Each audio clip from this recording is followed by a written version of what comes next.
Chapter 10 is based on types and forms of organizational change, and this is the very important part of the course referred to the organizational theory, design, and change.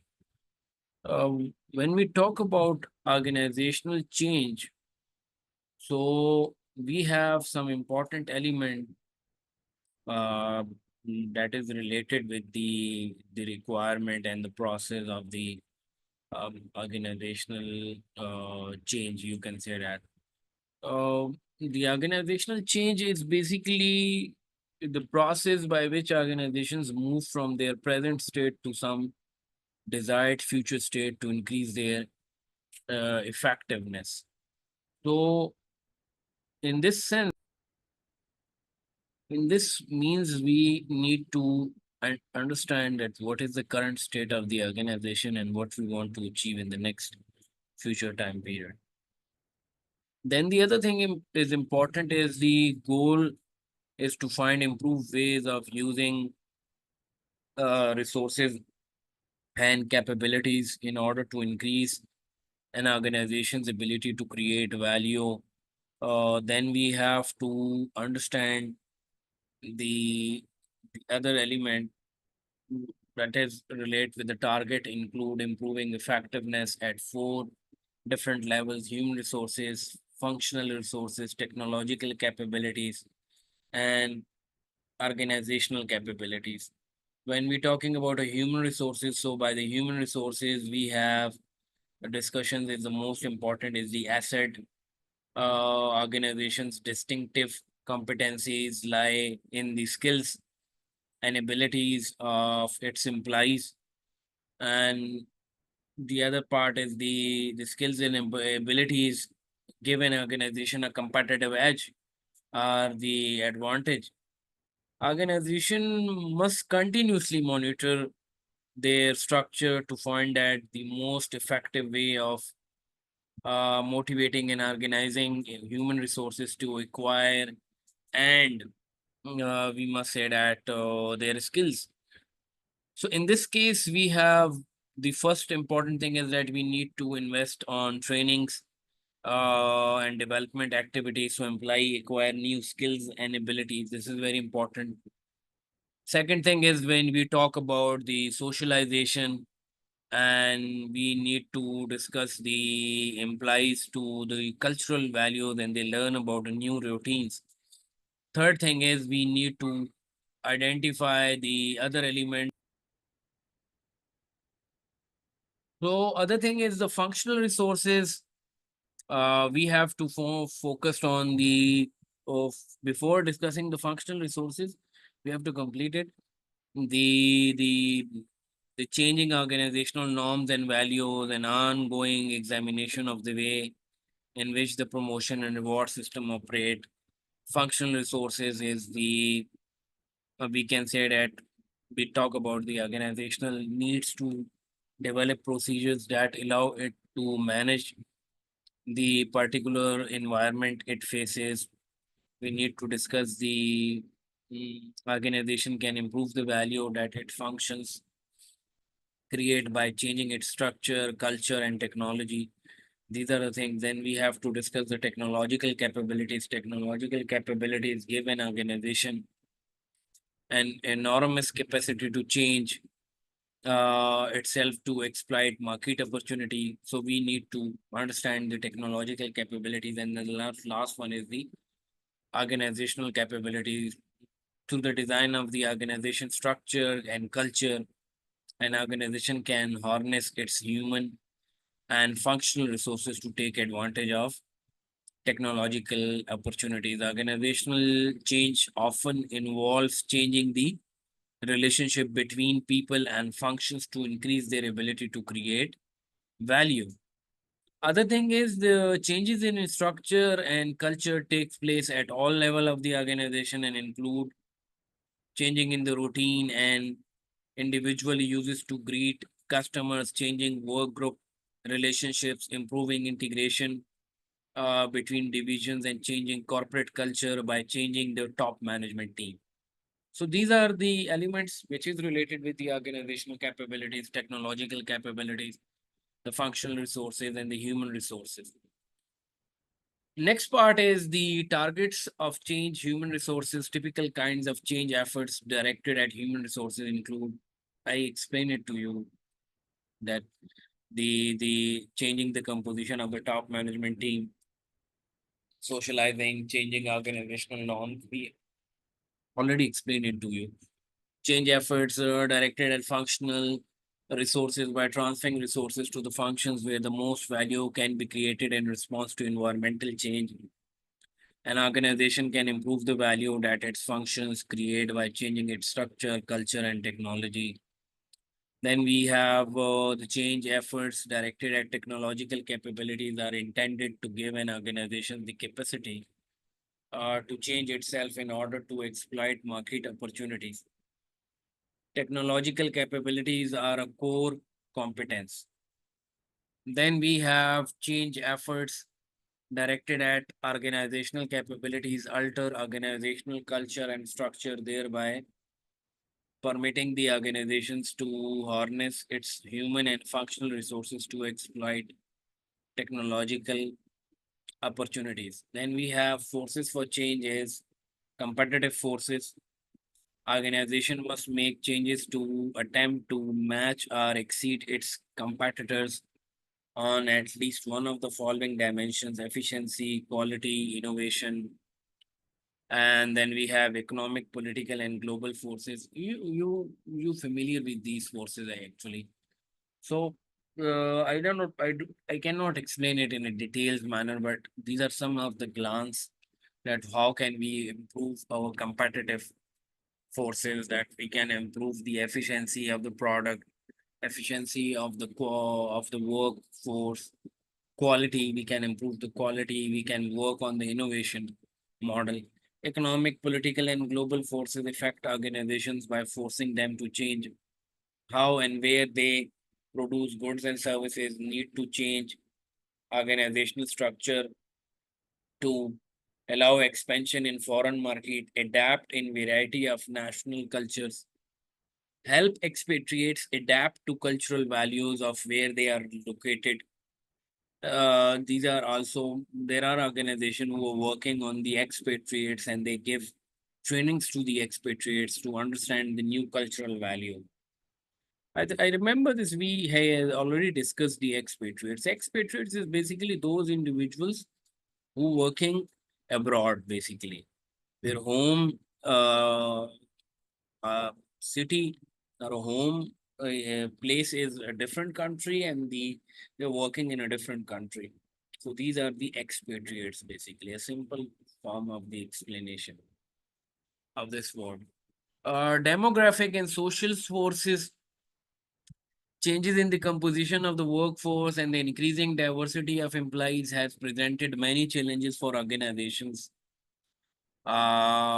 Increase need to manage diversity. Ethical forces is government, political, and social demands for more responsible corporate behavior, creation of ethics officer position, encourage employees to report unethical behaviors.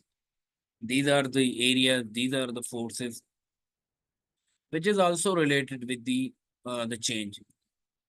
And here the word comes is the resistance to change. One of the main reasons for some organizations' inability to change is organizational inertia that maintains the status quo. Organizational inertia is a very important word that we use in the organizational dynamics, or we use this word in the organizational theory is a kind of a mindset, or you can say that a kind of a barriers which not allow the organizations to move further. They did not come out of that resistance or that mindset, which basically stop them from for a further innovation, for a further work. So this is basically relate with the organizational inertia, and we can focus on the organizational inertia perspective, basically. they can you have not a tendency to cope with the external environment. You do not have a tendency to adjust yourself to the new environment, to the new practices. We can say that you want to be in the same status quo. You do not want to improve your current practices. You can say that.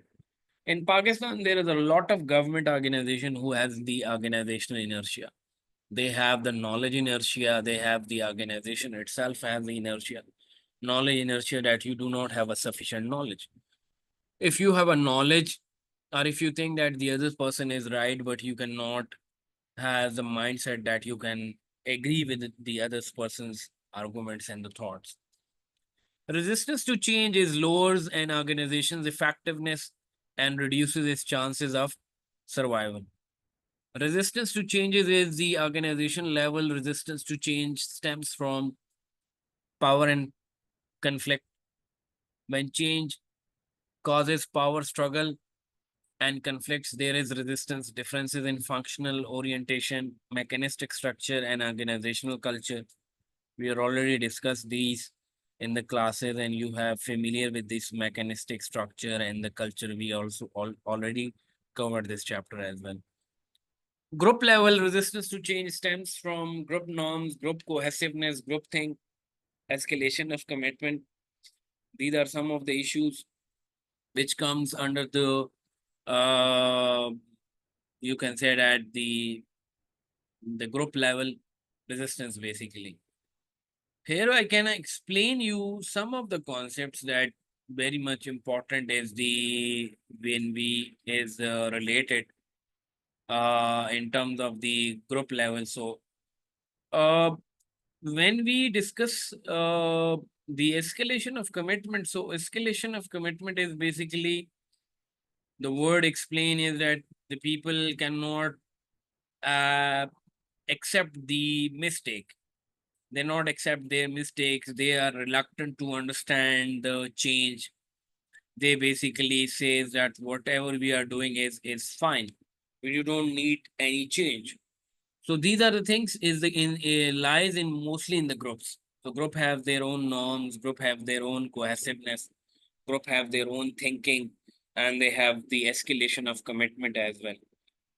Whatever the wrongdoing happened in the organization, they not accept it at all, and they deny the change or the others dynamics in the organization, or we can say that the in the perspective of the organization. Then other thing is the individual level resistance to change stems from uncertainty and insecurity, selective perception and retention habits.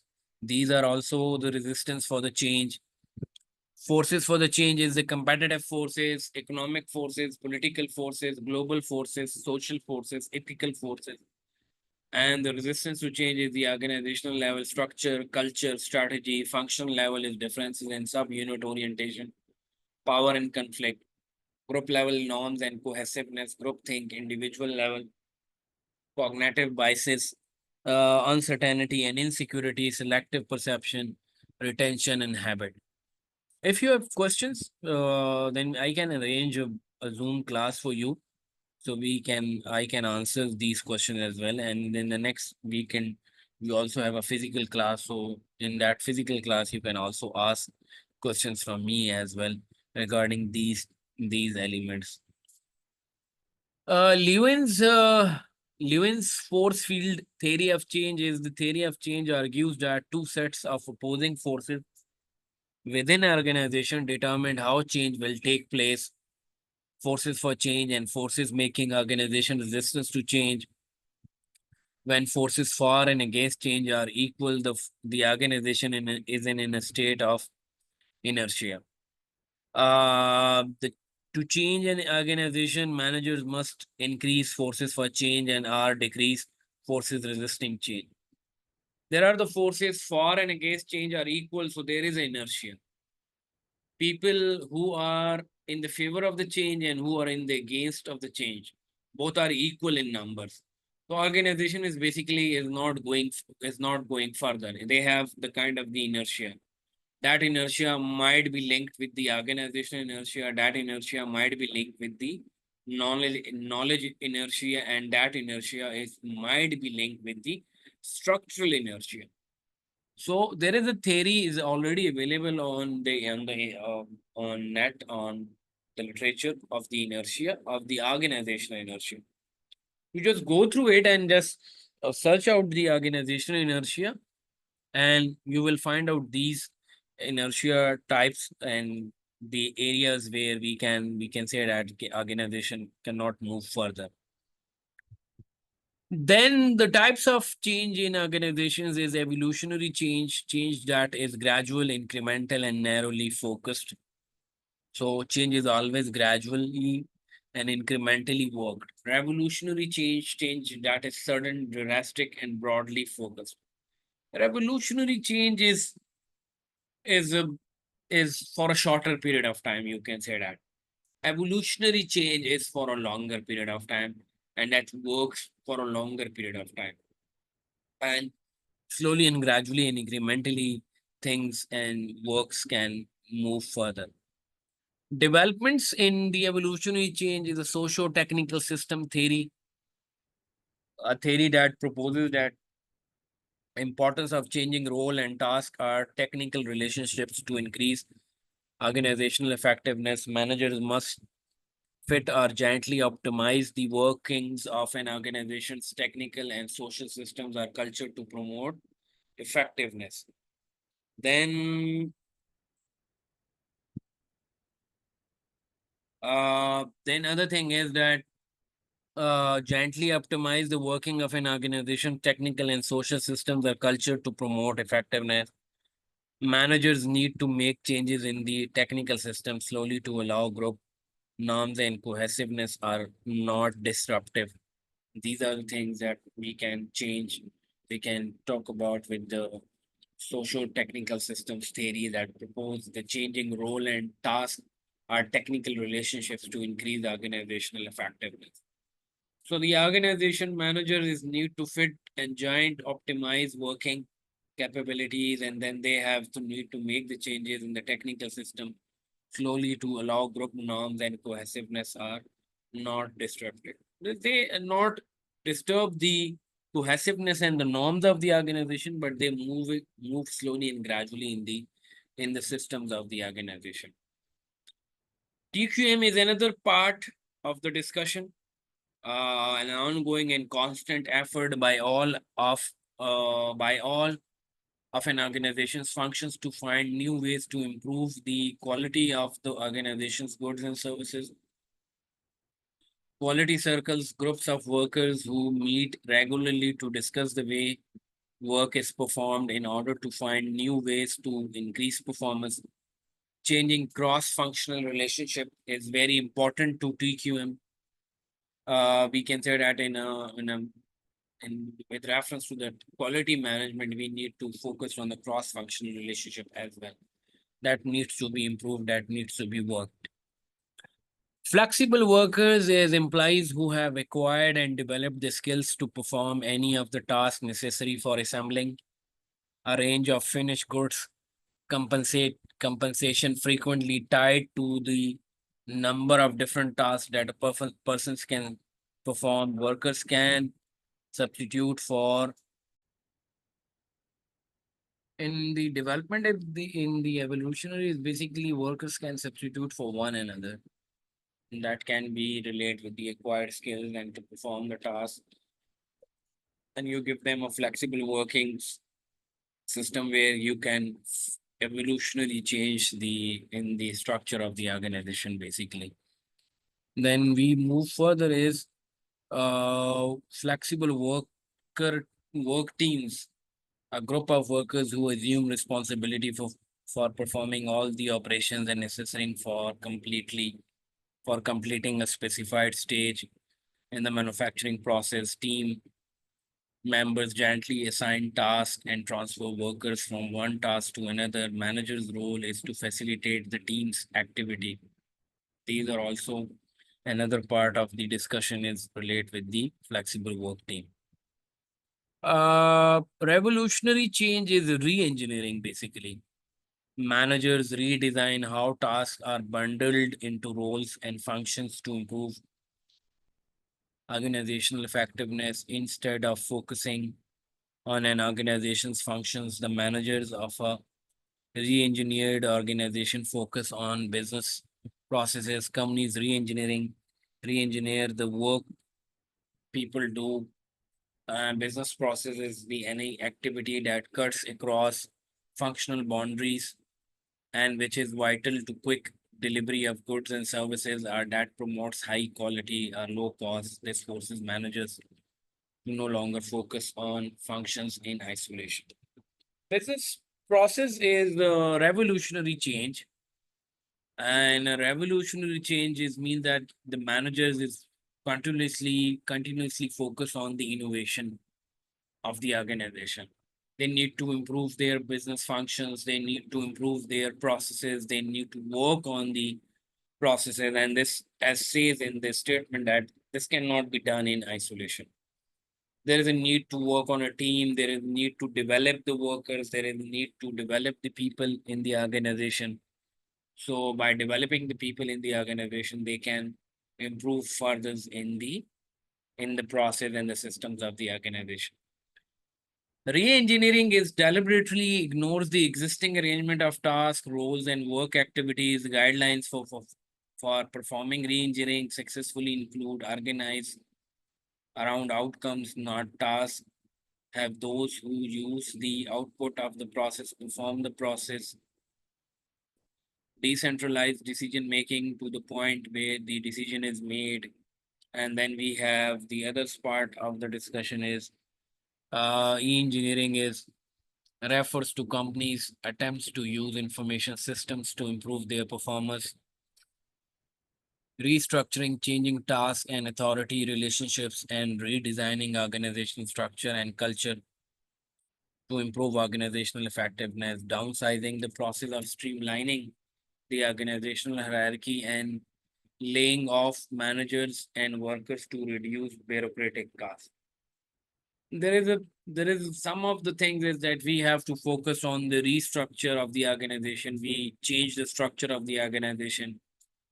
In some of the process where we are going for the restructuring and revolutionary change, we go for the downsizing as well. We remove the peoples and we laying off the managers and workers just to reduce the bureaucratic cost and these phenomena for the organization and others part of the discussions as well. And so the innovation is another part of the discussion of the revolutionary change by which organization use their skills and resources to create new technologies, develop new goods and services, better respond to the needs of their customers. One of the most difficult instrument of change to manage. For innovation, we need to work on a new dynamics, on a new technology. We need to upgrade the skills or uplift the skills of the employees, and we need to work on the employee skills. In fact, we need to work more on the the new aspects of the organization. So for the innovation, we have a very good research and development center, and based on that research and development system, we can improve the overall performance of the organization. Furthermore, is the action research a strategy for generating and acquiring knowledge that managers can use to define an organization's desired future state, used to plan a change program that allows the organization to reach that state. And the this is the Lewan's three steps change process: unfreeze, make the desired type of change, and refreeze the organization. I will I will make it a very in a very simpler manner. First stage is the unfreeze, and the second thing is the process basically, and the third is the refreezing. What does the mean of the unfreeze? By unfreezing, we mean that organization in a present state with discomfort level. They need to identify the gaps which are missing internally and as well as externally. What are those gaps? And earlier we discussed the desired at present state and the desired state. That is a change basically. And the difference in the actual and a desired state is gap, basically. And that gap is unfreezing, basically. And then make the desired type of change is process. What we take the initiatives towards the organizational process. We take the initiatives towards the upskilling the employees. We need to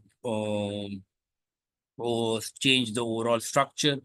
We need to change the overall dynamics of the organization. That all topics covered the desired type of change, basically. Then the other thing is the steps in action research is diagnosing the organization, determining the desired future state, implementing action, evaluating the action, institutionalizing action research. You need to go through with this discussion, steps in action research, and if you have to identify it yourself and then ask questions from me, then I can explain it to you in the next class as well.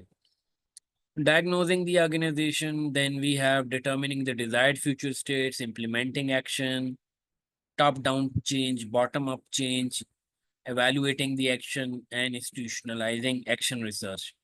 These are all basically covered areas which is related with the part of the discussion with reference to the action research. I think this is complete for today. I will cover this part in the next class as well, and then we can go further for the more discussion. If you have any questions, you can ask from me. So we will discuss it. Whatever the medium do you people like, so we can discuss. Please go through with this video and listens to my discussions, and then we will. If you have any questions, please note down and then ask from me as well. Thank you very much. Goodbye.